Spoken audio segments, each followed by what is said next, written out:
Hey there, I'm Cathy. We're going to do some pretty special bindings that you can really only do with a serger.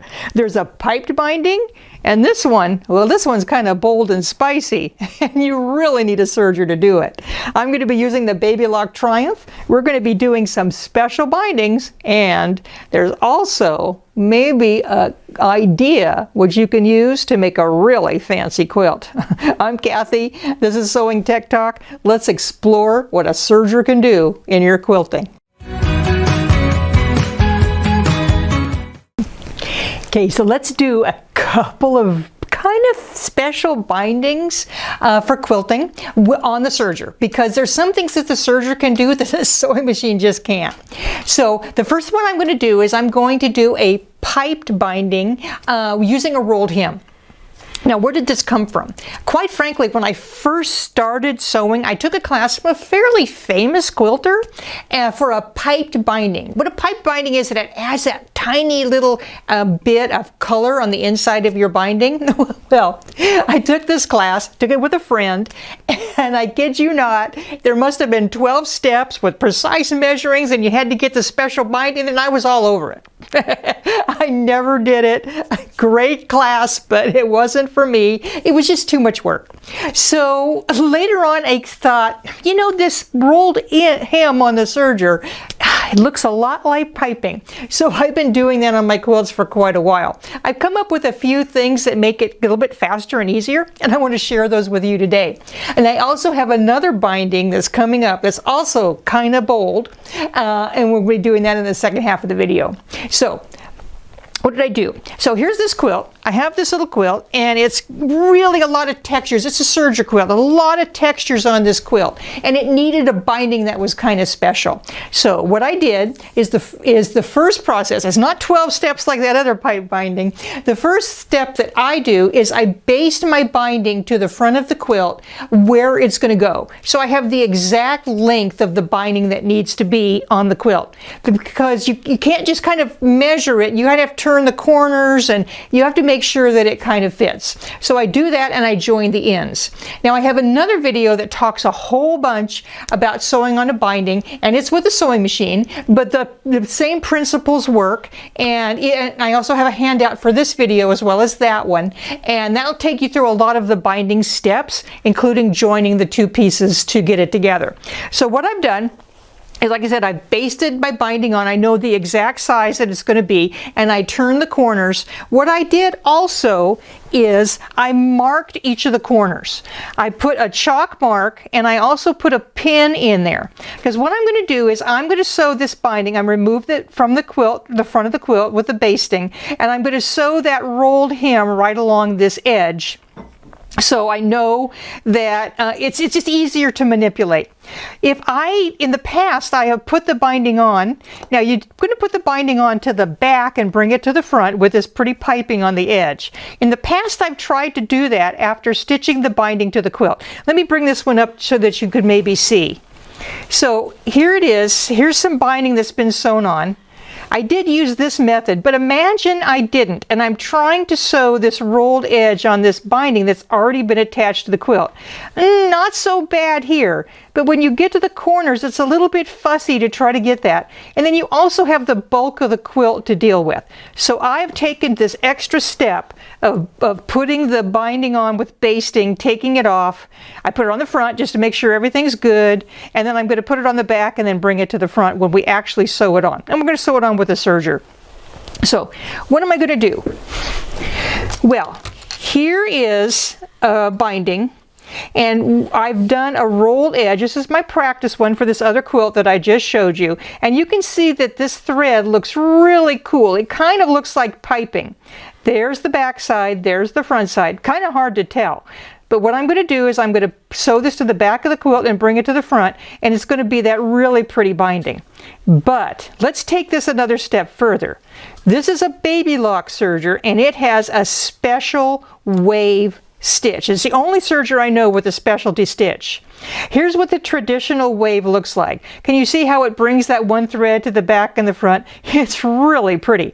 And I could use this on my quilt if I wanted a really bold statement, but I want to use the wave stitch in a rolled hem. Look how pretty that is. In fact, it's a little bit bolder than just the regular rolled hem. And look how fun that is. Imagine all the fun things that you can do with putting threads, bringing two colors of your quilt together.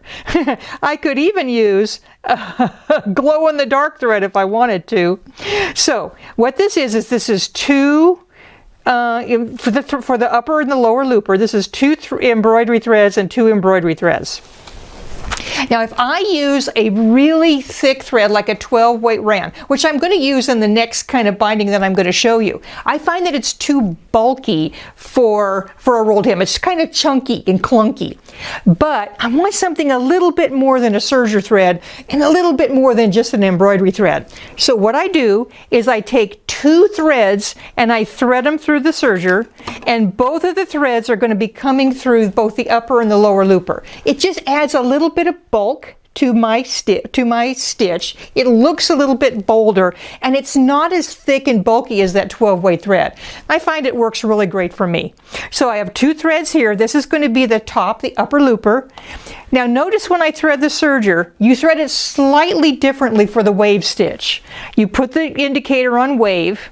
You put this indicator on wave depending on, how large you want your wave to be. The large version I showed you or the small one that I'm going to be doing. And for a rolled hem, I'm also going to be changing my stitch selector down here, the length. I'm going to be changing that to rolled hem. That's really all you need to do to change it over. You're going to come down this slot instead of the other. Now, how do I know that? Well, with my Baby Lock Serger, I get a quick reference guide, and it's pretty easy to follow all the steps that I need because the wave's a little bit different threading path. So you can see that if I'm going to do my 3-thread rolled wave stitch, it shows me exactly where those threads are coming down, exactly what the stitch is going to look like, and it's color coded. I know that this yellow thread needs to go there, the green one needs to go here. It's really simple to set up. It also gives me suggested stitch length and selections for all the stitch that I need to do. So it's pretty easy to set up the serger, even to do some specialty stuff. So I'm all set up. I have my threads in there. I could even use did I use metallics? Oh, one of my threads is a metallic too. Metallics are really easy to use on this serger. So I'm set up. Let's do some stitching. Now, I have this. I've done my practice. I'm simply going to take my big old loop off, and we'll put the quilt aside for now. And I'm going to stitch that wave stitch going all around my big loop. I'm going to start in the corner, and I've clearly marked the corner. I have the pin. It's way out of the way because I'm going to be stitching right here out along this edge, and I'm going to start in the corner. Now, I can overlap this stitch when I finish it up, and it's going to look pretty good.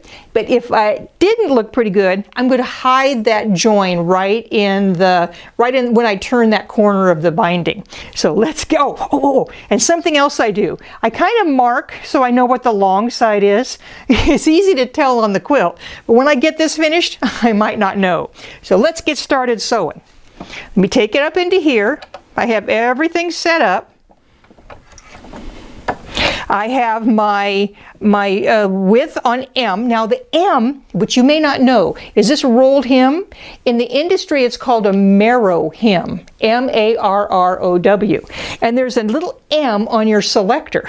That's like the secret code that M stands for when I'm going to be doing a rolled or a marrow hem. So I have it on M. I've turned the length, the selector down here to rolled hem. It automatically sets up my machine for me.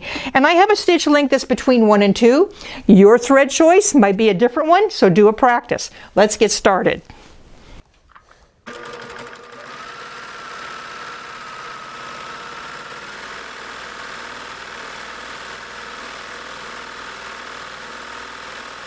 So I think I've stitched enough for you to see how pretty this is. Oh my goodness, look at that. Now what the machine does, it's all mechanical. It changes the thread to the lower looper and the upper looper. It changes their position every 25 stitches. So the shorter your stitch length, the more often it's going to repeat. But look at how pretty that is. It's so pretty. So this is going to be just stunning, making my binding special. And I got a lot of binding to go around.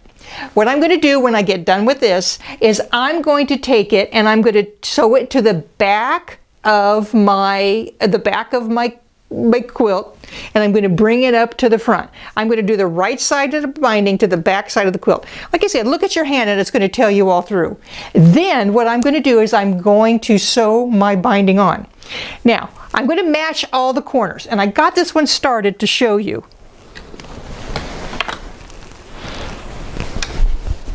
So what I've done then is I've taken my binding, and here it is. The right side of the binding is to the back side of the quilt, and I put it on the edge with Wonder Clips. Now what you're going to do is you're going to start at a corner, put it on like that, change over to a 4-thread serger. Pretty simple to do. I like the 4-thread stitch when I'm sewing on a binding because it flattens that binding out. It's a really great stitch for attaching it on. And I made sure that I evenly spaced my binding all along the edge.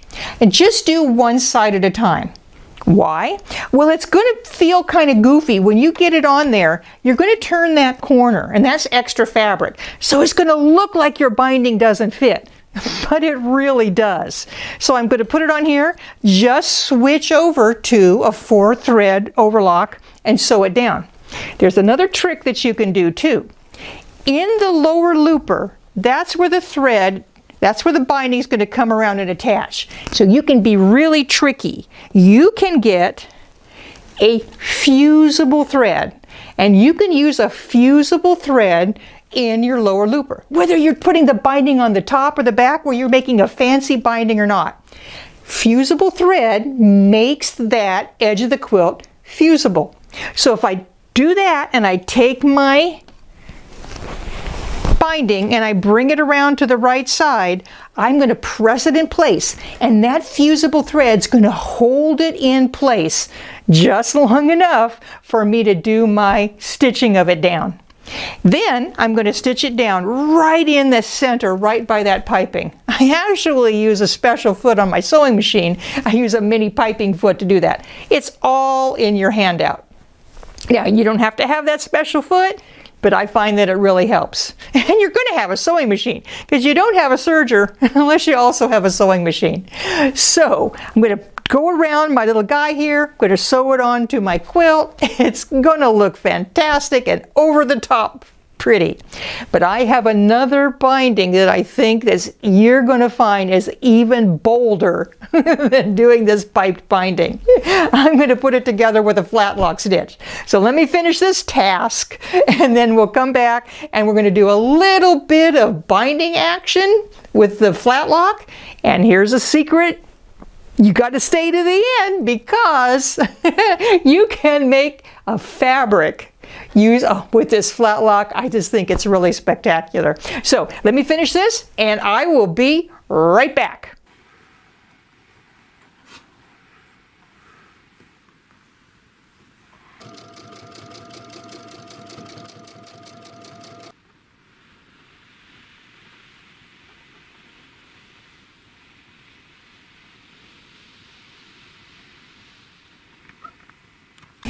So now let's try something a little bit completely different. We're going to explore the Flatlock seam. And the Flatlock seam, well, it was kind of designed for, putting together activewear, because it's very flat. It's a seam that you sew on the serger, and then you open it up, and then you either have a ladder side or another side. And you'll see that when I show you the stitch. Now this stitch in quilting, I kind of like it because, well, it adds a decorative flair to the seam. I like to use the ladder side, but you could just as easily use the other side. And it's another way to use your serger for quilting. We can kind of create a fabric, but I'm getting a little bit ahead of myself. So now I rethreaded the machine to set it up for a flatlock stitch, and it's a little bit slightly different. It only uses 2 threads. So you're going to use a thread, and you're going to be coming down overlock needle 2 slot and the regular lower looper slot. When you thread it, you're going to thread it just as you would for any other stitch with the loopers. But what the difference is, when you thread it, you're going to take that upper looper from the one little area down below, and when you turn the machine into serging, you see that opens it up. It opens up that tubular looper. You pull it up through there, and then that thread comes on through the needle. Now, the other thing that you do is you engage what's called the subsidiary looper. It's a little guy that goes over the top of that upper looper to take it out of commission, to help it kind of push that thread up and over. Now, if that sounds kind of complicated, it's really not. You always have your quick reference guide that you can use to help you thread any kind of a stitch on this awesome serger. So if I'm looking at my quick reference guide, what I'm doing is the 2-thread flatlock wide, and it looks just like this. If you look down here, it gives you kind of a visual of where you're going to pull that thread coming up and the path that it's going to come down to when you thread your needle. And of course, this Triumph has that threading where it's going to thread the needle with a puff of air. So it's really simple to thread this up for this flatlock stitch. And I'm going to be using, like I said, the ladder side. What does that look like? Well, the ladder stitch, here's that flatlock stitch, and we refer to this side as the ladder. See how pretty that is? That is a 12-weight rayon thread that's exposed on the top. The back, well, the back looks like this, and as you can see, it completely covers that raw edge. I'm going to be using this side in my binding because I needed a bold binding. This quilt, I thought, deserved a bold binding, and I hope you can see that that's really adding a whole bunch of fun interest to that. In fact, what I should have done is made it a little bit wider, because you can see on the back, I think that would have been an even more spectacular edge on this quilt. So I'm using the wide flatlock, but there's also an option you can make it smaller. And I'm making a bold binding, but you could make this binding a lot more delicate and still add interest to the edge of your quilt. What it is it turns out to be a bias binding. So it could go around curves. You can make a delicate scallop binding with a very fine thread and nice fine fabric, and it would look fantastic. The other cool thing is, well, I've discovered that when I'm doing this, I'm made of fabric. And this is the fabric that I made. I sewed it all together. I sewed all my strips together. And then I cut on the diagonal. I cut my binding pieces on the diagonal. But look at this here. This, well, quite frankly, this is a fabric. I could use this as a fabric. Or I could create my fabric and I could cut quilt pieces from it, and that would be an extraordinary quilt. And all of this fun stitching really adds interest. And I think you could make a quilt that's a little bit above and beyond what you think it would be. So for example, I made this little quilt. It's really just batik strips sewn together. A very simple design, I hope you can agree. But imagine, I have that ladder stitch coming in here with all these different fun threads.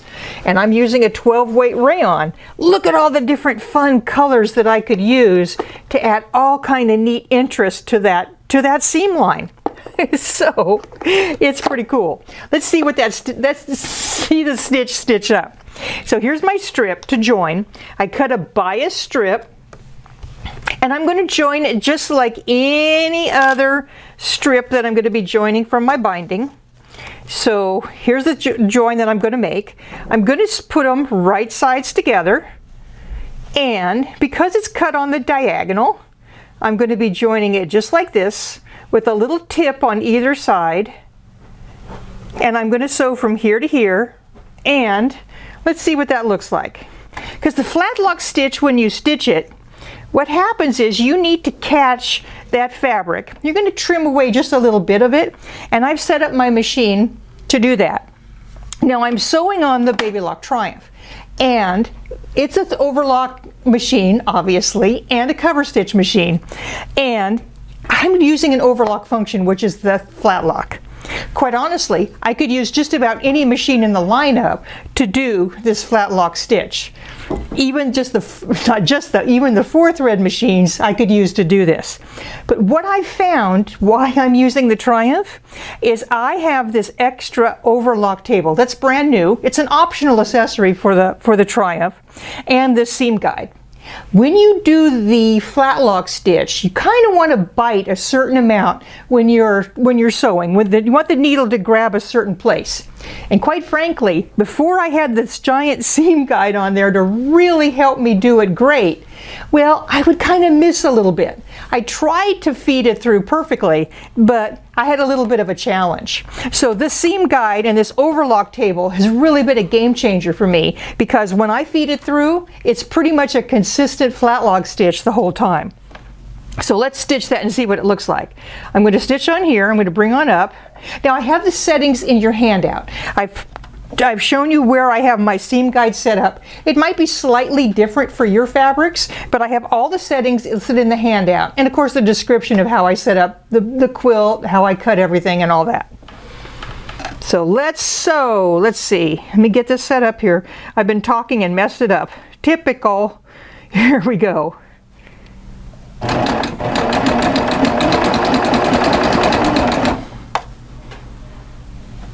See how the seam guide really helps me right before I get to the needle, right, or the foot, or those giant feed dogs down there to really help me sew.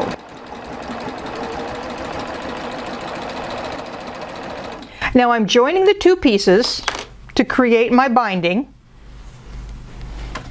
and it looks like a regular stitch, right? So what I'm going to do is I'm going to pull it open to create that ladder. And you can see how it creates that ladder stitch on that one side. And it looks just like this, and it's pretty consistent. How would you join these when you're doing a regular quilt? Well, you're going to overlap them just like you would, as like I described in the previous part of the video. So it's really kind of fun. Now, remember, I told you, you create your own fabric. And that got me thinking, why couldn't I piece using this stitch? The only drawback is it might be kind of challenging if you have a very specific exacting pattern that needs that perfect 1/4 inch seam. But if you're doing something on the whole quilt, doing the whole thing piecing this way, you're just fitting squares together or rectangles together, I think it would work. So I had an idea. I took the cutoff from when I cut my strips, and it's the corner. Let me show you. Here's the corner. And there's just a piece of scrap fabric from my scrap bag. And what I'm thinking is, let's create a half square triangle with a little bit of interest. Now, here's the issue. I have this part that I need to cut off. And that might be a little challenging with my fabric guide. Well, I love to use it, but the cool thing is I can have it set up and I can move it out of the way. So I'm going to lift this lever and move it out of the way, and I should have room to trim off my guy. Now I'm going to have to use a visual to make sure I have just enough and I'm cutting off exactly what I need. I think I can do it. So let's bring it on in and see what this looks like.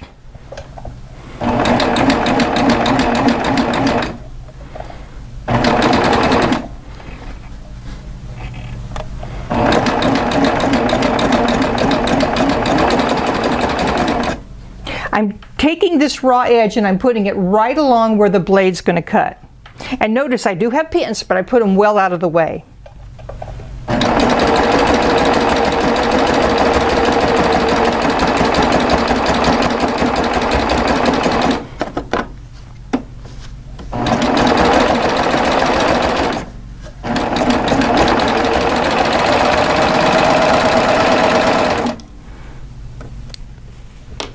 So here's my half square triangle. Let's take out the pins and let's see what it looks like.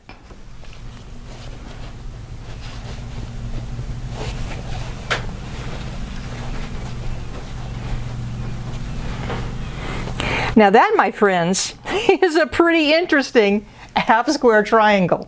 So look at your quilting patterns, get out your serger, find some really cool 12-weight thread, and get busy, because you can do piecing with your serger that a sewing machine just can't do. So the Baby Lock Triumph and I, we have a lot of quilts in our future. I'm going to be exploring what I can do with this Flatlock stitch. I have all these patterns, and I have all these strip rolls, and I bet you do too. Let's sew them together and let's make some really exciting quilts. So that's kind of a review of some fun stuff that you can do when you're quilting with your serger. Me and the Baby Lock Triumph, thank you for watching, and I'm going to turn it over to George. I'll see you soon. Thanks, Kathy. That was an amazing presentation. You know, April is National Serger Month.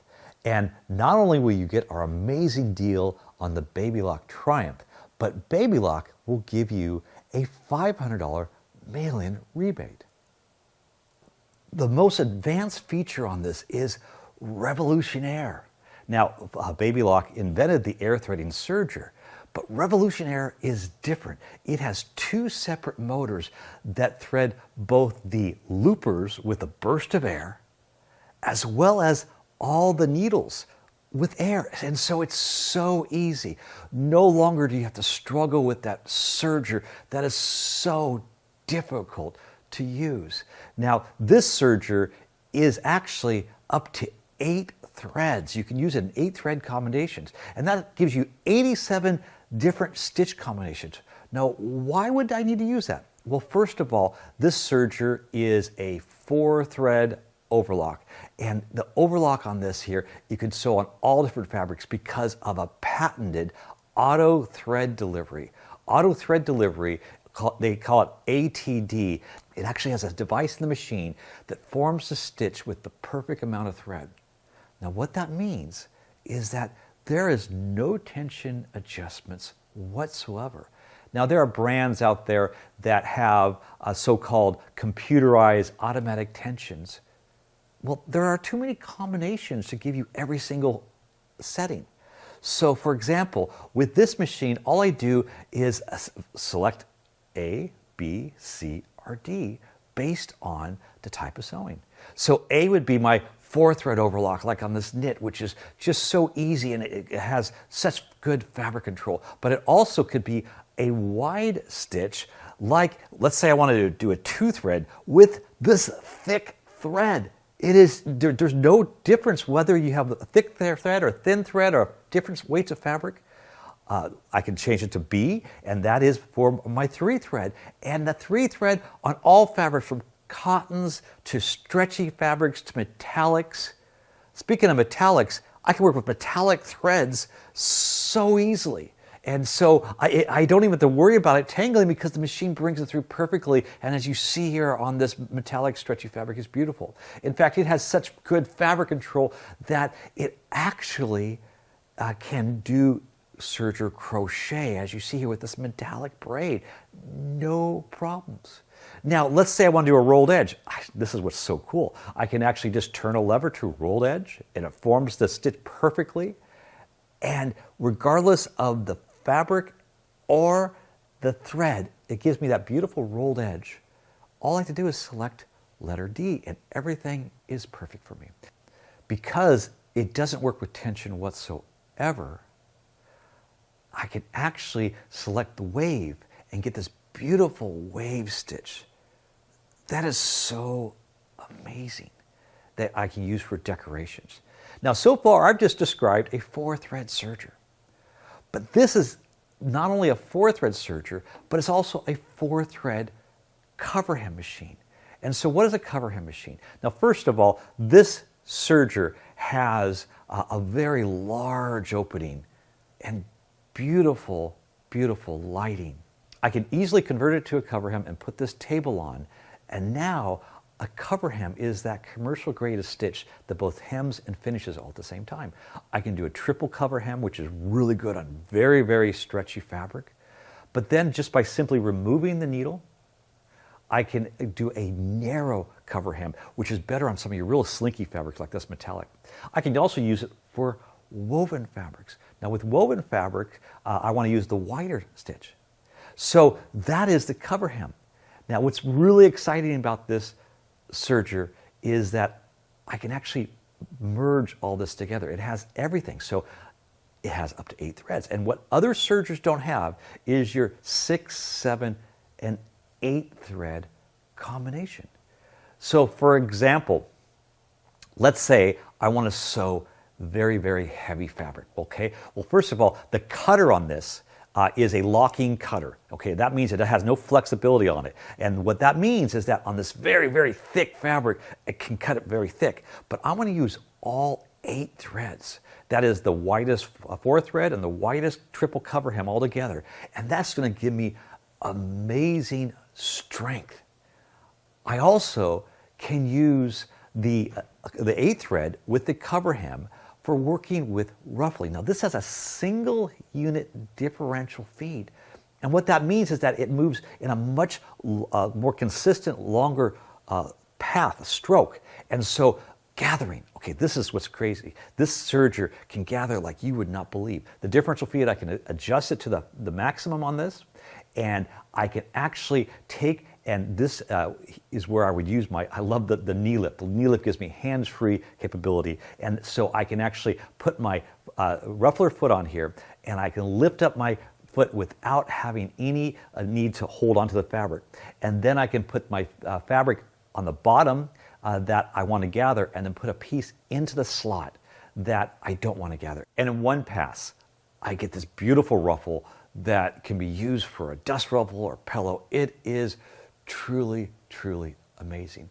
Now, I mentioned that this serger can work with decorative threads. Now, there's a lot of different weights of threads. It even has a special bypass where I can put a thread up to a 4-weight thread in it. That no other serger has this capability, and this almost looks like a yarn. It is so amazing. That is why this serger is the most advanced and the easiest to use. So throw away that old closet serger. Get the new Babylock Triumph. This will completely expand your creativity and cut your sewing time by half, making it much more efficient. So I think you agree, this is quite the amazing serger. It's more than a serger. It is an 8-thread creation machine. And it gives you so much capability to go beyond the next level in your sewing, quilting, and embellishment. Now, we have a very special buy on this machine. This has a regular retail value of $7,499. Right now, for a limited time, we have it on sale for $4,999. We're offering interest-free payments, as well as we're offering free shipping across the country. But wait, of course, there's more. We're going to include this 165-page full-color inspirational guide. This will give you step-by-step information to do everything, all 87 different stitch functions, and it's beautiful in detail. Now, this will also coincide with the 60-day membership to Love of Knowledge. This is a vault of different videos done by Babylock educators that will take you step by step through the basics, as well as advanced techniques, as well as using accessories. But that's not all. I have picked out some of my favorite accessories to add in addition with this. So first of all, we're going to include that ruffler. I love the way that ruffler works, and this way you can do the ruffles, dust ruffles, and you can do your pillows, and it's amazing. I'm also including a piping foot, and this will give you the ability to make the beautiful piping on edges of pillows and other accents. The elastic foot not only works with elastic, as you see here, but you can actually take a fine wire and do a rolled edge over it and make your own ribbon. I'm also including the beading foot, so you can take beads and pearls and do some amazing embellishments, as well as the belt loop foot. Now, how many belt loops do you want to make? Well, this is amazing what you can do with this. You can actually fold fabric and weave this together to make amazing fabric and different shapes, all with the cover hem.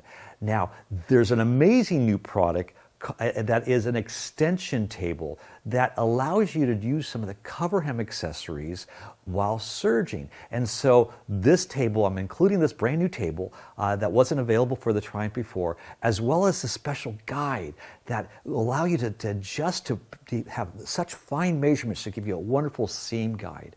In addition, I'm adding this binder that can be used for quilting while serging or as a cover hem, and you can do some beautiful decorative functions with your 8 thread. All this and a few extras are included in this special bonus.